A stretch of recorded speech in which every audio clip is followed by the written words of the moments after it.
So hello everyone, this है Arushi Pratap. Welcome to crypto PM channel. I hope सभी बहुत ही अच्छे होंगे। तो चलते हैं वीडियो में और जानते हैं क्रिप्टो मार्केट में क्या लेटेस्ट न्यूज आई है। Brazil's crypto community voices concerns over the impact of X Twitter ban. तो ब्राजील की जो कम्युनिटी है, क्रिप्टो कम्युनिटी, वो अपनी यहाँ पे आवाज उठा रही है। जो कि एक्स प्लेटफॉर्म ब्राजील में अगस्त 30 को बैन किया गया था। तो अब यहाँ पे जो क्रिप्टो कम्युनिटी है, वो यहाँ पे परेशान हो रही है बहुत। क्योंकि जाहिर सी बात है, एक्स जो है उस पे न्यूज आती है। बहुत सारी चीजें, इंपॉर्टेंट चीजें जो होती है क्रिप्टो से रिलेटेड, वो अपडेशन आती रहती है रोज, कि कौन से प्रोजेक्ट में क्या हो रहा है, वो सब अपडेट देते रहते हैं। लेकिन वहां तो बैन ही कर रखा है, तो कम्युनिटी यहाँ पे बहुत परेशान हो रही है। जैसे कि अगर बात करें, 41.7% जो है पूरी ग्लोबल, वो क्रिप्टो पार्टिसिपेंट्स है ब्राजील में। जिसमें जिसमें वो इंफॉर्मेशन जो है ट्विटर से 34.4% लेते हैं, यूट्यूब से 23% लेते हैं, टेलीग्राम 16% लेते हैं, और डिस्कॉर्ड से 5.3% लेते हैं, बाकी की न्यूज वेबसाइट से 6.5%। तो सबसे ज्यादा वो ट्विटर से लेते हैं। अब बैन से पहले जो एक्स था, वो 8th most popular social media platform था ब्राजील में, विद 24.3 मिलियन यूजर्स। अब उनकी सडन सस्पेंशन की वजह से ब्राजील में क्रिप्टो कम्युनिटी को बहुत ज्यादा नुकसान हो रहा है। रीच नहीं कर पा रहे हैं वो, कि क्या क्या अपडेट्स न्यूज आई है। तो फेडरल सुप्रीम कोर्ट ने एक्स को बैन इसलिए किया था क्योंकि एक्स प्लेटफॉर्म पे मिस इन्फॉर्मेशन और हेट स्पीचेस ज्यादा हो रही थी। पब्लिक की सिक्योरिटी के लिए उन्होंने बैन किया था। बट अब यहाँ पे उल्टा ही हो रहा है। सबके लिए तो नहीं, बट क्रिप्टो कम्युनिटी के लिए तो बहुत इफेक्ट यहाँ पे हो रहा है। और इसकी वजह से जो इनोवेशन है ब्राजील में हो सकता था, वो अब यहाँ पे रुका हुआ है। साथ ही साथ जो भी development central bank digital currency की रिगार्डिंग थी, वो भी यहाँ पे डिफिकल्ट हो रहा है। जो भी अपडेट्स उसमें आ रही है, उसको एक्सेस कर पा रहा है। Ripple transfers 100 million XRP amid regulatory scrutiny. तो रिपल जो है, इसने 100 मिलियन XRP ट्रांसफर किए हैं, करीब करीब $57.9 मिलियन के। चीज है ये, जो ट्रांजेक्शन हुई है किसी अननोन वॉलेट में हुई है 18 सितंबर को, जबकि इनका स्क्रूटनी चल रहा है। और उसी बीच इन्होंने ट्रांसफर किए हैं 100 million XRP। According to whale alert, ripple ने XRP ट्रांसफर की है किसी अननोन वॉलेट में, और अब उस वॉलेट से डिस्ट्रीब्यूट हो रहे हैं दो एक्सचेंजेस में, जिसका नाम है बिट्सो और बिटस्टैम्प।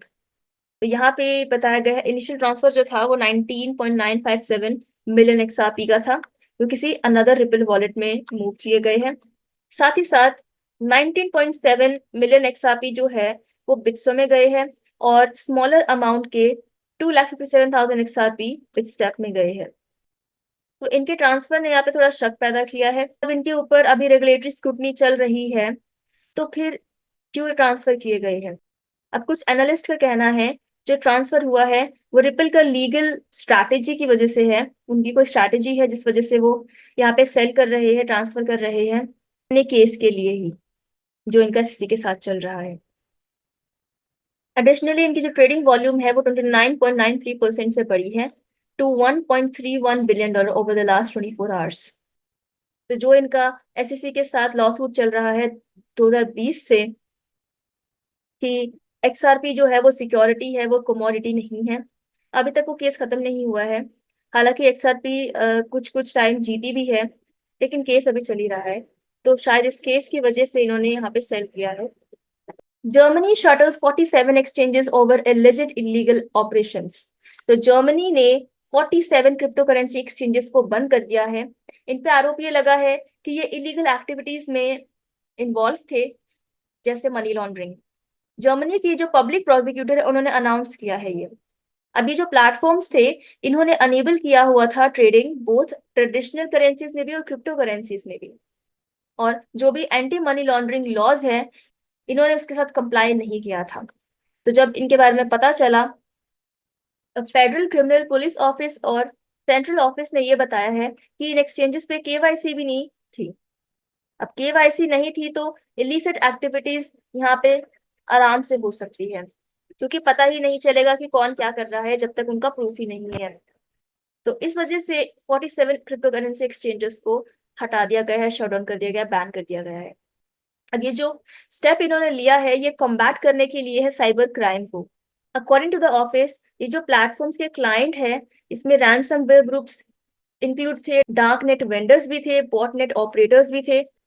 अब ये यूज कर रहे थे सर्विसेज को to funnel ransom payments and criminal funds into the mainstream financial system, allowing them to use illegal obtain money. तो ये स्टेप लेना भी बहुत जरूरी है। जिन्होंने भी कंप्लाई नहीं कर रखा है उनको बैन करना जरूरी है, वरना ये सब ऐसे ही करते रहेंगे और क्रिप्टो करेंसीज का गलत यूज होता रहेगा। Supreme court of India YouTube channel hack rebranded as ripple cryptocurrency. तो अभी रिसेंटली सुप्रीम कोर्ट का यूट्यूब चैनल हैक हुआ है और उसको रीब्रांड करके नाम रखा गया था रिपल क्रिप्टो करेंसी के ऊपर। तो पहले इसका यूजर नेम था @Supreme Court of India 5950 and has been change to @ripple.live24। और जो उसका ओरिजिनल बायो था सुप्रीम कोर्ट का, supreme court of India, Tilak Marg, Delhi, तो ये सब कुछ भी रिमूव कर दिया था। अब इस चैनल पे जब पता चला कि ये हैक हुआ है तो वीडियोस यहाँ पे क्रिप्टो से रिलेटेड अपलोड की गई थी। जैसे एक यहाँ पे स्ट्रीमिंग चल रही थी जिसका नाम था Brad Garlinghouse, Ripple response to SEC, $2 billion fine. तो ऐसी ही तो ये जो भी हैकर है, अभी तो इसके बारे में कुछ भी पता नहीं चला किसने हैक किया है। इन्वेस्टिगेशन इज अंडर वे, लेकिन हम जैसे कि जानते ही है ये बढ़ता जा रहा है। अभी एक्स पे तो ये चलता ही रहता है, हैक होते रहते हैं, बड़े बड़े क्रिप्टो टाइकून्स के तो होते रहते हैं। यहाँ पे सुप्रीम कोर्ट का भी यूट्यूब चैनल हो गया हैक। तो ये जो भी पॉपुलर चैनल्स है, हैकर्स इनको अपना टारगेट बनाते हैं ताकि जो भी क्रिप्टो करेंसी स्कैम्स है उसको प्रमोट कर पाए। So as investigation continues, Supreme Court is likely to implement enhanced security measures to prevent future breaches. फिलहाल YouTube ने चैनल जो है उसे रिमूव कर दिया है। अब देखते हैं क्या आगे होता है। Moving to next news, crypto exchange BingX vows to compensate users after $43 million hack.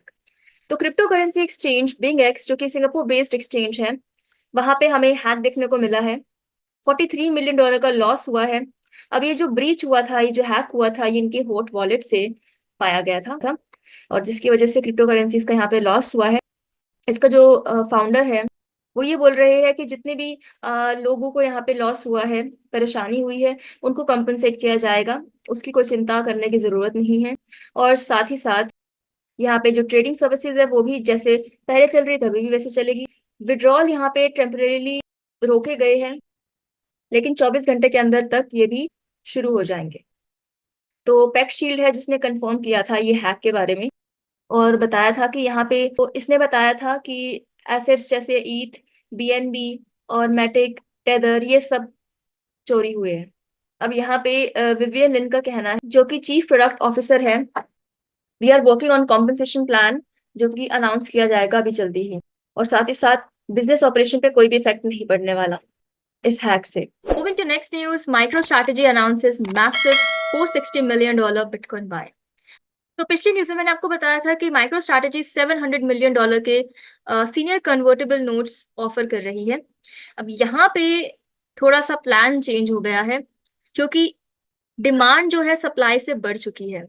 तो जो इन्होंने 13 दिन का टाइम दिया था इन्वेस्टर्स को, अपने इंस्टीट्यूशनल इन्वेस्टर्स को, वहां पे डिमांड ज्यादा बढ़ चुकी है। तो अब ये $1 बिलियन के नोट्स रेज कर रहे हैं और ऑफर कर रहे हैं to convertible notes at 0.625% coupon and 40% conversion premium. तो अब यहाँ पे नोट्स बढ़ने की वजह से जो $200 मिलियन ये बचा रहे थे, मतलब जो इनका बच रहा था, तो वो 200 से 400 मिलियन से ज्यादा हो चुका है। अब यहाँ पे ये $460 मिलियन के बिटकॉइन मैसिव परचेज करने वाले हैं। तो MicroStrategy has acquired 7,420 BTC for $458.2 million at $61,750 per Bitcoin. So that's all from my side. Thank you so much. Last तक बने रहने के लिए. We'll meet again in the next video. Till then, bye bye. Take care.